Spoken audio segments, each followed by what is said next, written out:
नमस्ते दोस्त, मी मुंबईवरून गावी यायला निघालेलो होतो. पहिल्यांदाच ट्रेनचा सफर करणार होतो त्यामुळे आणि मी तिकीट बिन काढले नव्हतं कारण का मला सुट्टी मिळणार पण नाही ह्यामुळे मी जनरलमध्ये डब्यामधनं आलो. काय भीड असते जनरलच्या, खरोखर तिकीट बुक करूनच यायला पाहिजे होतं. मुंबईकडनं कळतंय माणसं थांबत नाहीत. काय बिन झालं तरी कोणाला बसाय बिन जागा नव्हती, परंतु उभा राहून ती आली.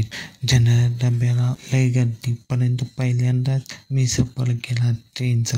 एक्सपिरियन्स मला ट्रेनचा चांगला वाटला. काही ना काहीतरी काय ट्रेनमध्ये येतच. ट्रेन बिन कचाकच भरलेली होती. जनरल डब्याला लय गर्दी असते. रात्रीचा वेळ होता. मी खिडकी कडेला बसलेलो होतो म्हणून मी खिडकीतनं बाहेर बघत होतो.